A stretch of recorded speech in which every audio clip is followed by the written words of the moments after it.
¿Qué tal? ¿Cómo están? Bienvenidas y bienvenidos a una nueva propuesta de Conclusión TV, como siempre a través del diario digital Conclusión. Hoy, un invitado de lujo, un querido amigo que se ha llegado después de un derrotero importante, anduvo por Palermo, por Italia, uruguayo, pero con anclaje también en Bolivia, ¿no? A nivel familiar, pero bueno, sabe todo. Uruguayo de ley, un avesado, periodista de policiales de muchísimas décadas en el país hermano, y hoy director de Antimafia 2000 para Latinoamérica. Bueno, y Jean Georges Almendras, a quien le hicimos ese prólogo, nos visita hoy para tratar de entender un poquito más, profundizar sobre el narcotráfico transnacional y el anclaje mafioso en una ciudad convulsionada como la ciudad de Rosario. ¿Cómo te va, Jean Georges? Un placer. Un placer también para mí, es recíproco mi agradecimiento y mi reconocimiento a ti particularmente y al equipo de trabajo de Conclusión, porque creo que ustedes hacen una tarea heroica en un momento heroico y en un momento dramático. Entonces, bueno, me siento muy cómodo, me da una gran alegría realmente. Bueno, es un placer enorme.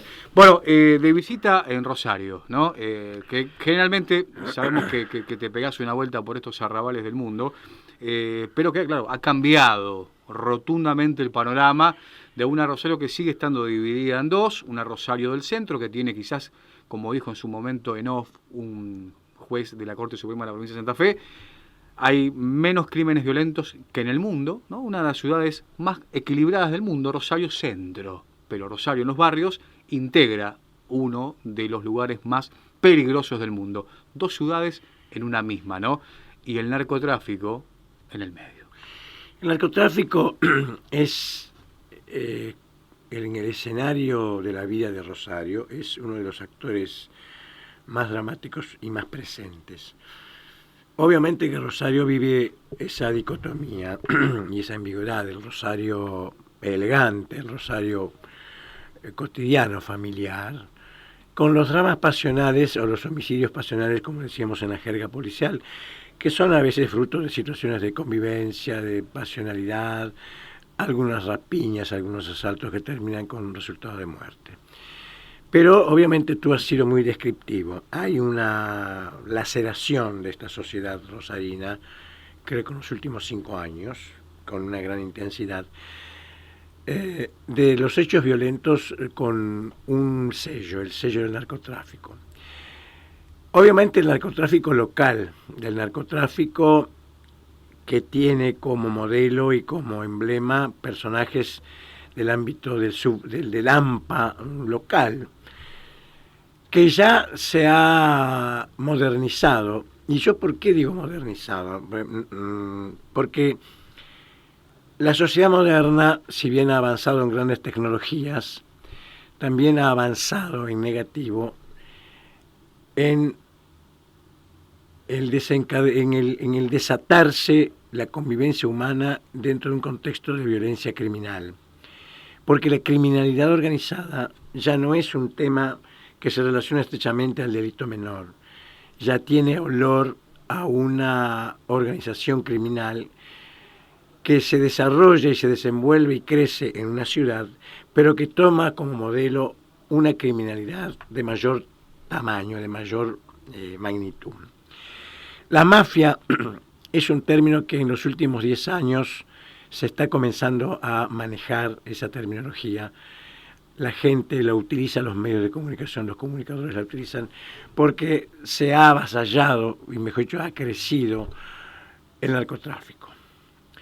El narcotráfico en los años 60, 70 se limitaba estrictamente al consumo de marihuana y al transporte de marihuana de Pedro Juan Caballero a Paraguay hacia la zona de Uruguay, la zona quizás también de Argentina, el consumo de cocaína en menor escala, hasta que sobrevino un proceso evolutivo que desencadena en la necesidad de comercializar la cocaína bajo el sello Pablo Escobar.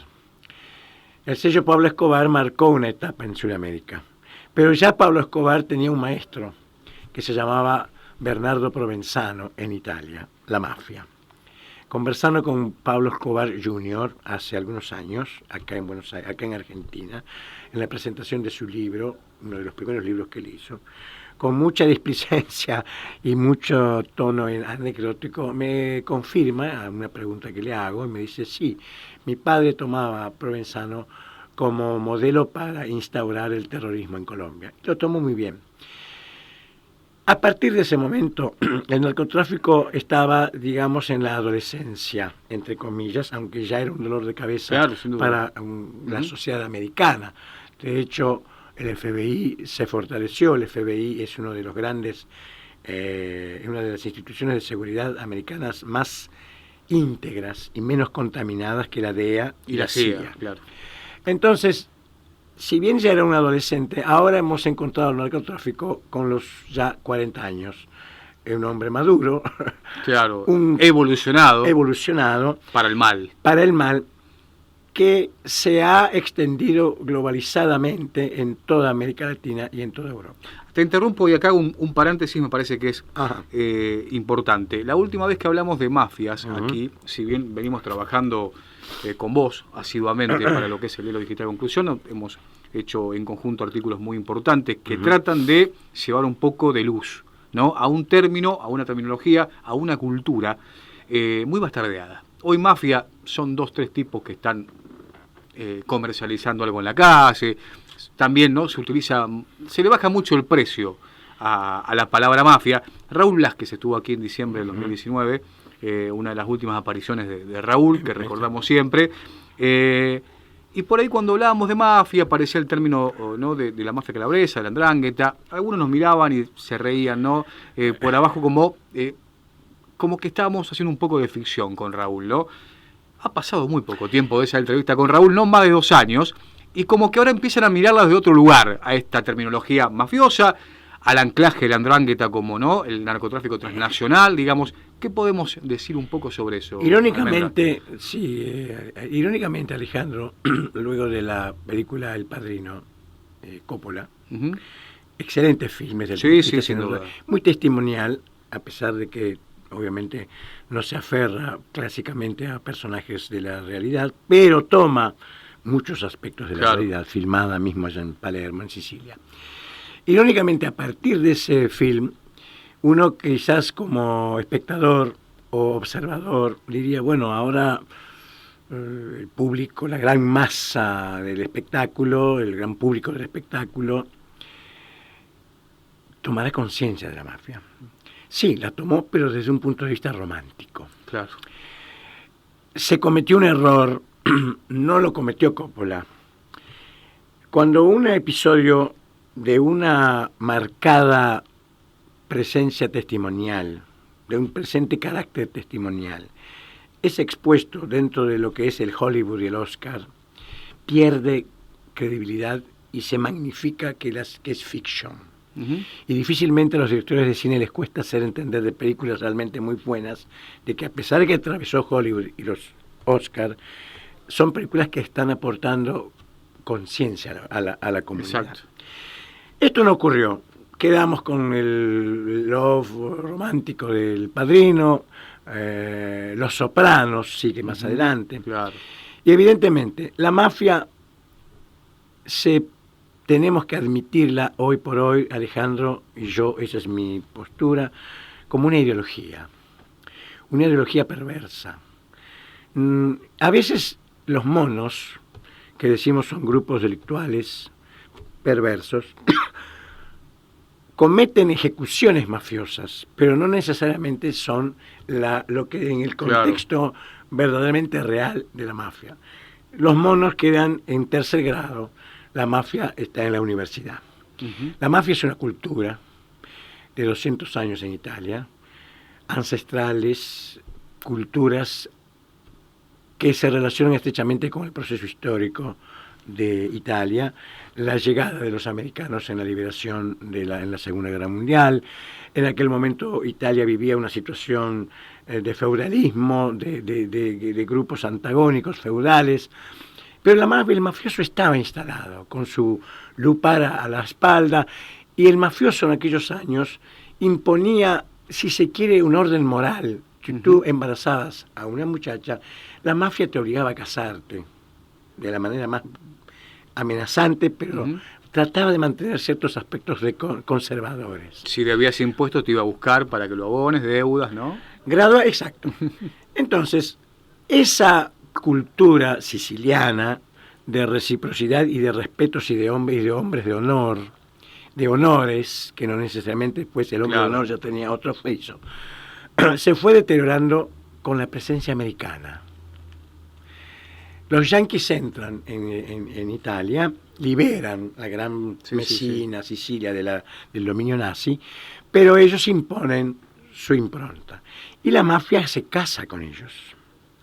Entonces, evidentemente, la mafia empezó a crecer a pasos agigantados porque tenía no solamente poder económico, sino también ya tenía un poder de vínculo con otras culturas y otros elementos del delito que gradualmente se fueron fortaleciendo después en los años 20, 30, cuando la mafia cruza el Atlántico y se instala en los Estados Unidos. Gran dolor de cabeza del FBI, gran dolor de cabeza de la policía norteamericana.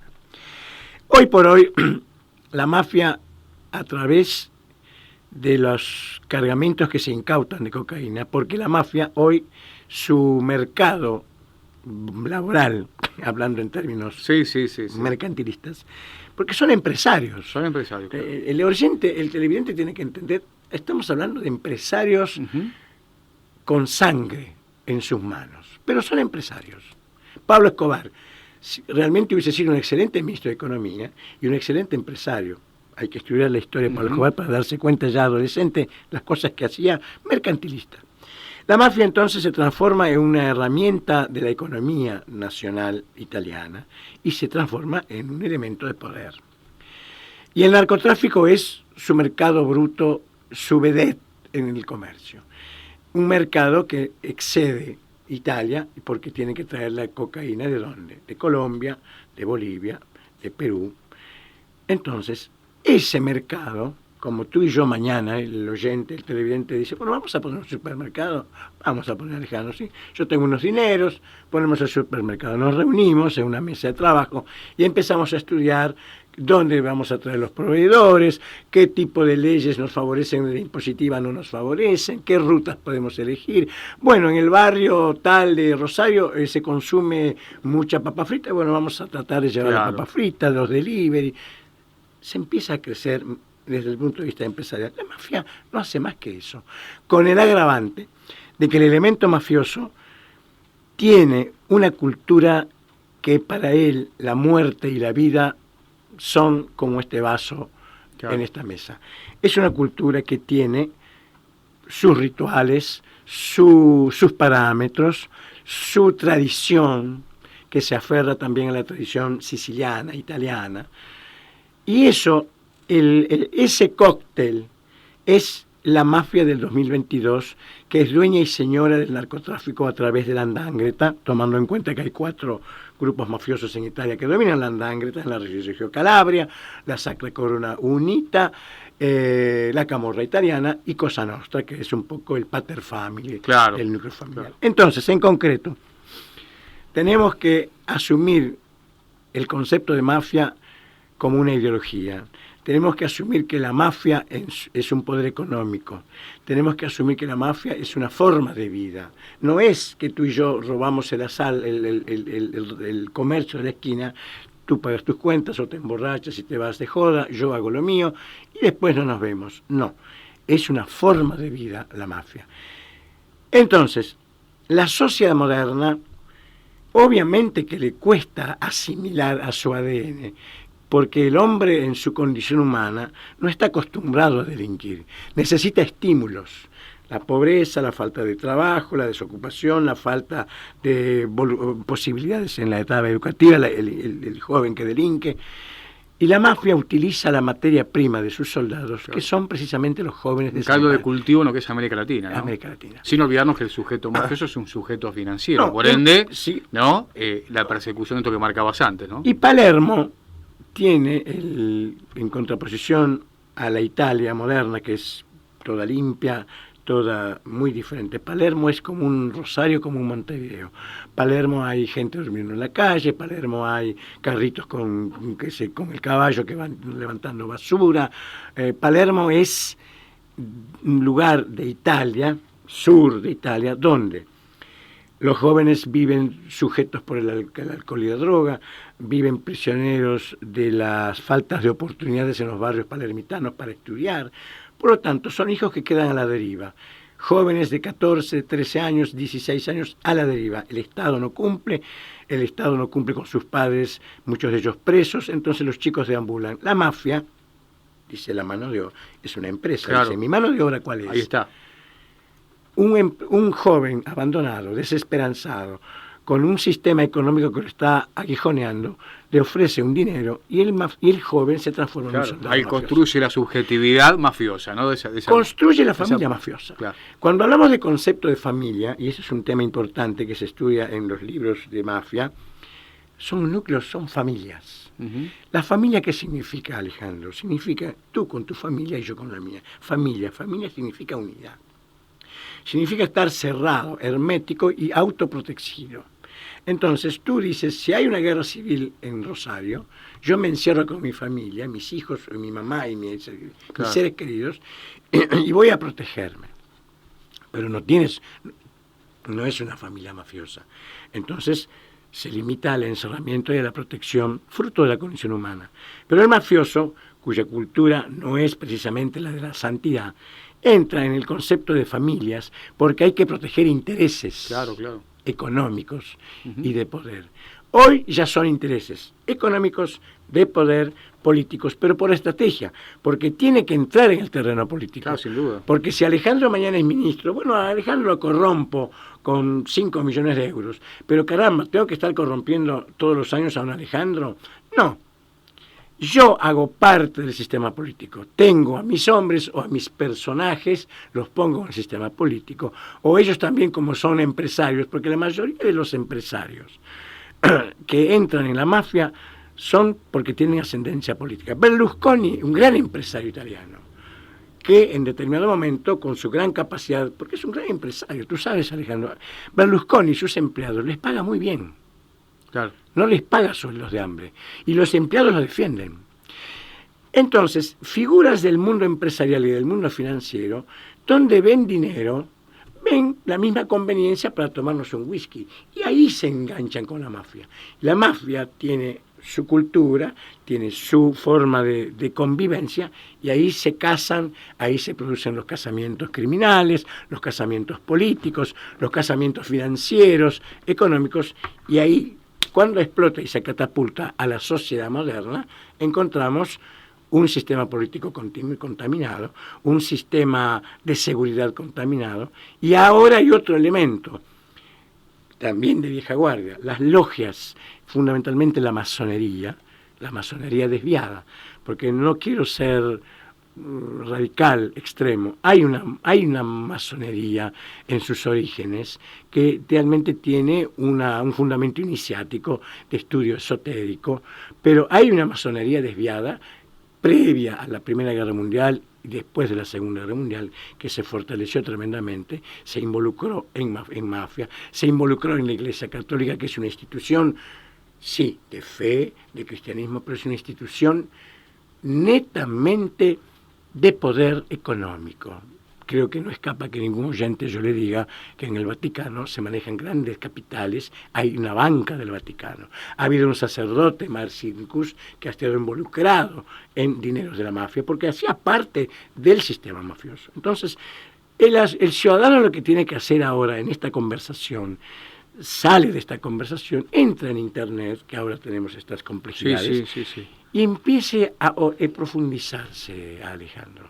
Si el hombre común empieza a desasnarse, va a comprender que me tengo que cuidar del chiquilín que me ponga un caño y me saque 100 pesos o un delincuente. Sí, pero creo que me tengo que cuidar en un 90% y mucho más de quienes están por encima mío y quienes rigen mi vida y mi destino con otra vestimenta, con otro color, con otro olor, que siempre se alía también a la violencia y a la sangre. Sin duda. Aprovecho tu estadía en la ciudad, en Rosario, y a sabiendas de tu vivencias en Montevideo, en Uruguay.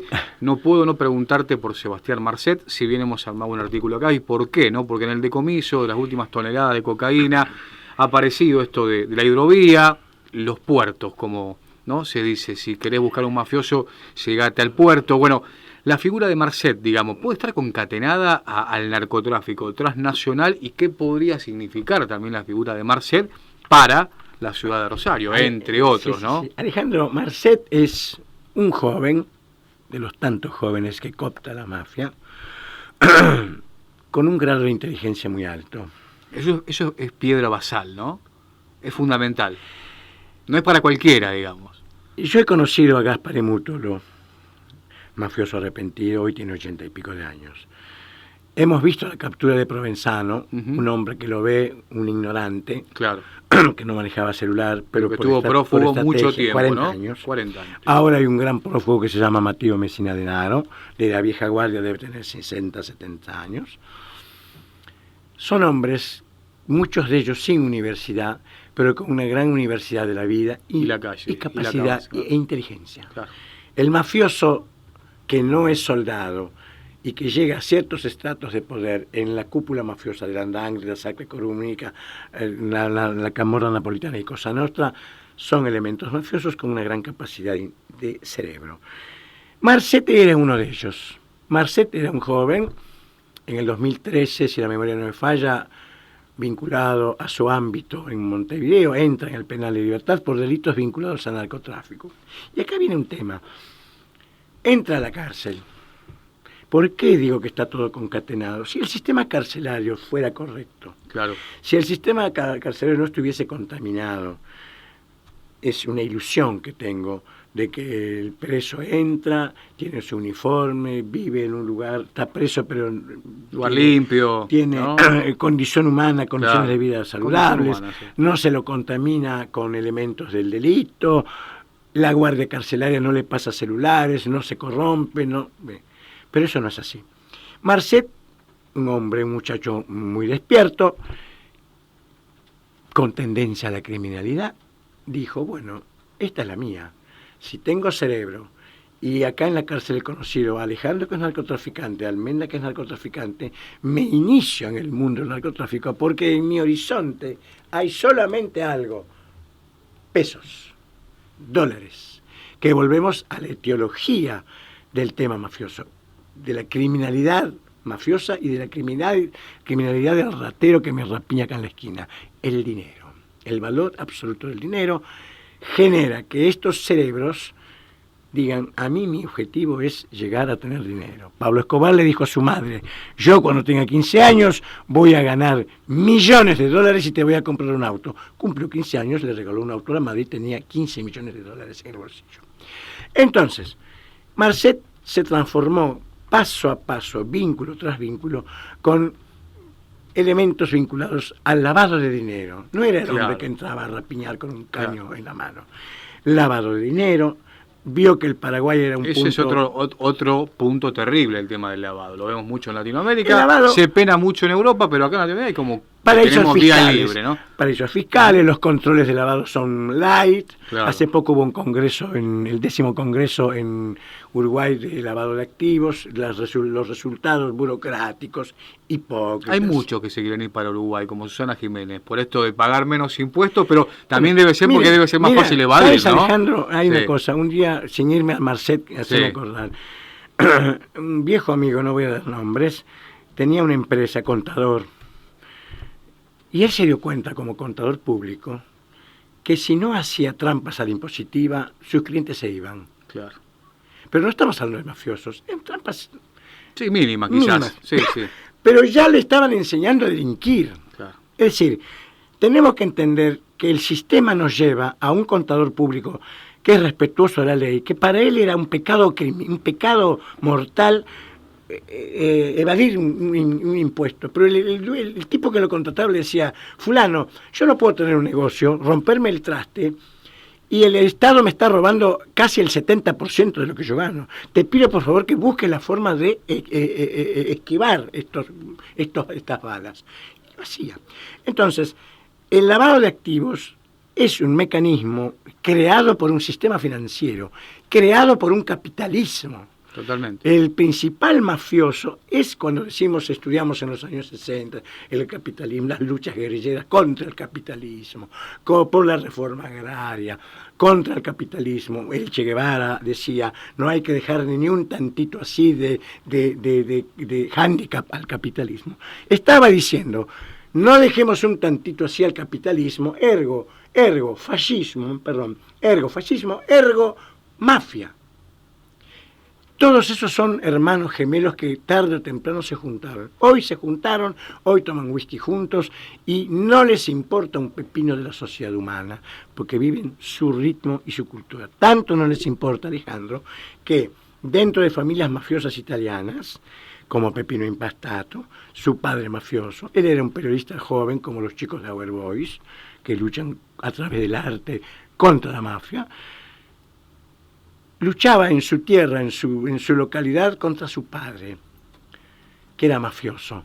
Pero él decía, como periodista joven, esto es un asco, esto es vomitivo, y luchó. Le costó la muerte, mandada por elementos que congeniaban con su padre. Claro. Explotó, Sí. Lo hicieron explotar. Bien, hay muchos casos. Marcet es eso. Marcet es el resultado de un sistema que lo fagocitó, pero que él se dejó fagocitar.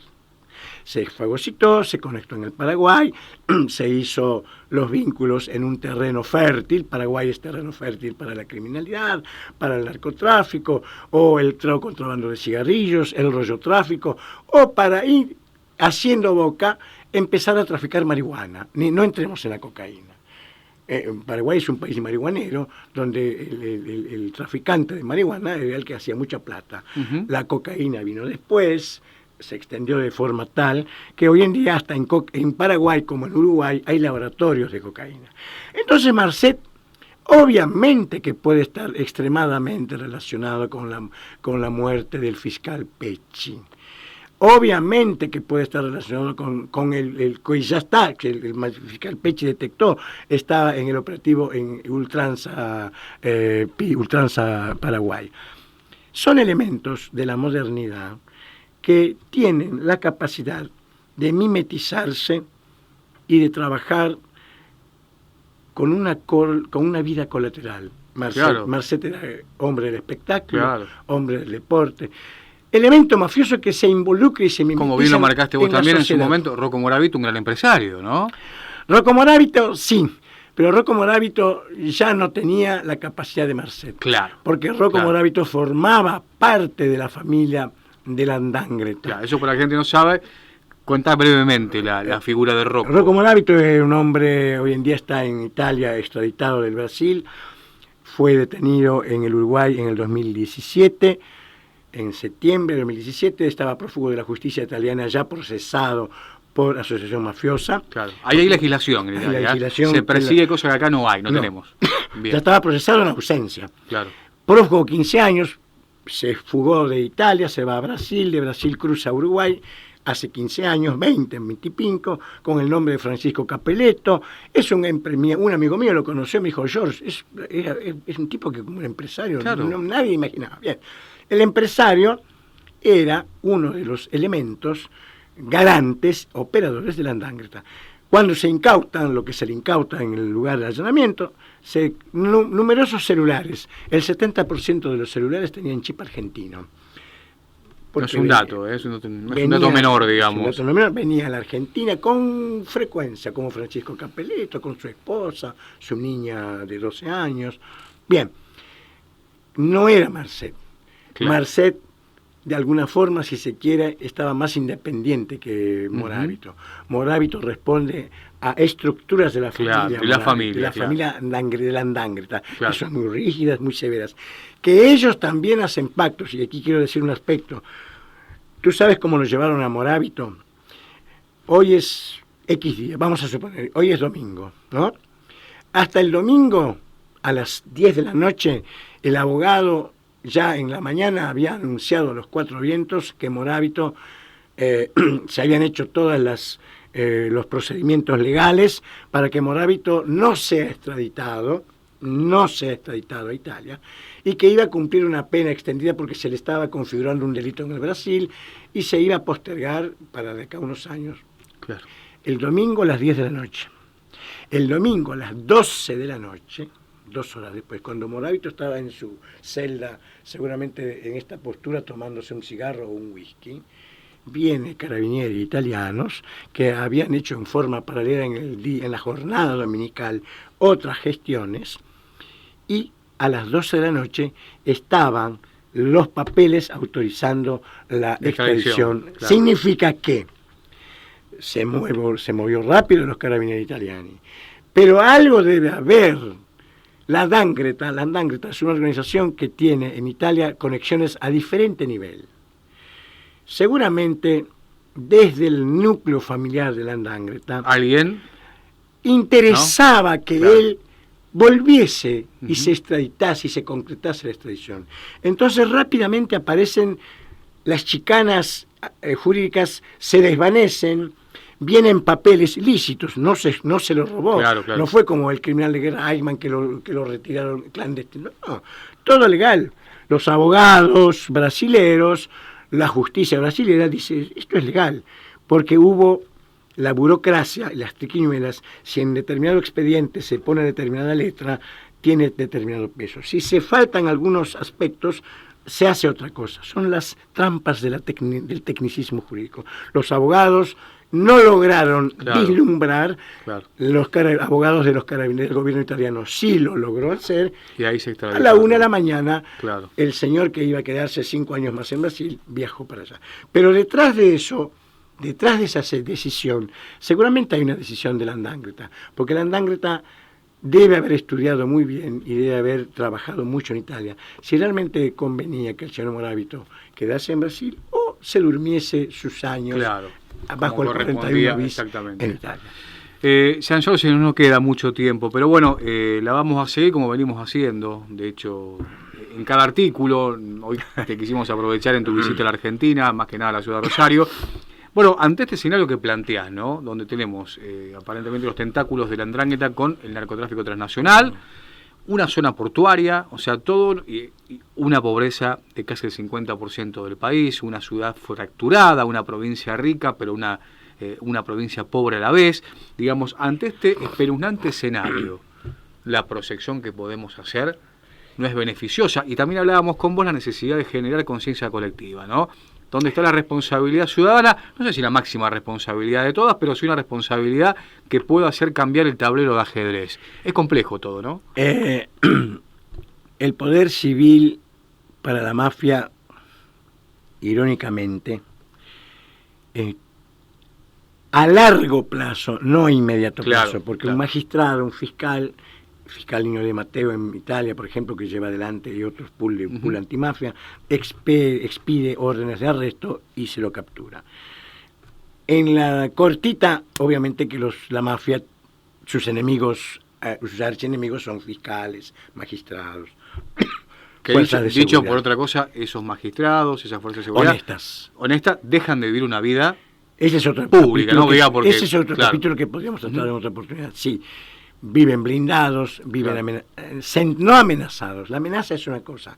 Nino Di Matteo y otros tantos de Italia, otros magistrados, Ardita, Lombardo, Gratteri, viven sentenciados a muerte, que es muy diferente. Viven blindados, no tienen vida, porque son archienemigos del mafioso. Pero a la larga, y nosotros tenemos que, si el mafioso trabaja con una proyección de 10 años, también cuando hablamos de antimafia tenemos que trabajar con esa mentalidad. A la larga, la educación en los jóvenes, el poder civil, el poder ciudadano, es el peor enemigo de la mafia. Porque si 4 millones somos en Uruguay de habitantes, si los 4 millones de habitantes, 3, vamos a poner 3, realmente toman conciencia que es la mafia y ponen los obstáculos a la hora de elegir políticos, a la hora de votar leyes que regulen impositiva o que no regulen o que controlen, se para el negocio. Por lo tanto, los jóvenes del movimiento Our Boys, que no quiero olvidarme de nombrarlos meritoriamente porque merecidamente... Y aprovecho de saludarlo porque están detrás de cámaras. Sí. Está Leandro y Ramiro y Juan. Depende también de Alejandro Maidana, de mí y de otros colegas que me han recibido en Rosario, y en Buenos Aires seguramente también hablaré con otros. La cuestión es que las esperanzas están en la gente joven, trabajando con la gente que de alguna forma, por coyuntura profesional, se ha interiorizado en el tema. Pero la mejor forma es educar a la legalidad. Si un gobierno, y ahí es funcional la mafia, obvia enseñar en los liceos, en las escuelas, que existe una mafia, que existen 4 mafias, que existe Rocco Moravito, que existió Pablo Escobar, que existió esto, Marcet, que existió Pecci, que mataron a Pablo Medina, que mataron a José Luis Cabezas. Uh-huh. Si eso no se enseña en la escuela, yo no sé si las familias lo harán con sus hijos. Eso se llama educar a la legalidad. Educar a la legalidad significa que los jóvenes tienen que ser estimulados a combatir, a entrar en el movimiento. La antimafia se transforma en un movimiento. Nosotros formamos parte verdaderamente de un movimiento antimafioso. Esa es la única esperanza que podemos tener, Alejandro. Proyectar todo lo que sabemos y lo que podemos aportar tú con tu programa, con tus oyentes, bienvenidos, porque tenemos que partir de una premisa. Todos somos responsables. No es el señor magistrado el único responsable, el señor fiscal, el señor jefe de policía. No. Ellos tienen su labor. Si la cumplen desviadamente es problema de ellos. Pero el poder ciudadano es el que los lleva a donde están. Totalmente. Si yo voto a Macri, y yo sé que Macri es vinculado a la mafia, yo tengo que ser consciente que aporté mi voto a que un elemento que tiene mediáticamente, sin ningún tipo de pudor, su vinculado a una familia del Andancleta de la Reggio Calabria, entonces a la hora de poner mi voto, caramba, tengo que pensar el tema que la población vive en su egoísmo y en su individualismo. Sí, y no estamos educados para pensar tampoco, ¿no? Exactamente. Para obedecer, sí. Jean Georges, es un placer. La vamos a seguir, quizás vía Zoom en otra oportunidad o con otra visita a recibirte aquí en los estudios del diario, pero bueno, es un honor. Te prometo, voy a seguramente estar en octubre antes de ir a Paraguay para ver a Pablo Medina, al homenaje de Pablo Medina, que lo mataron un periodista nuestro, lo mató el narcotráfico paraguayo. Voy a venir a Rosario antes de pasar a Paraguay y ahí seguramente será un gustazo. Muchas gracias. Gracias a ti. Jean Georges Almendras, director de la red Antimafia 2000, ¿no?, de Latinoamérica, avesado periodista de policiales de Uruguay. Bueno, una visita de lujo aquí en el diario. Será hasta todos los momentos. Gracias.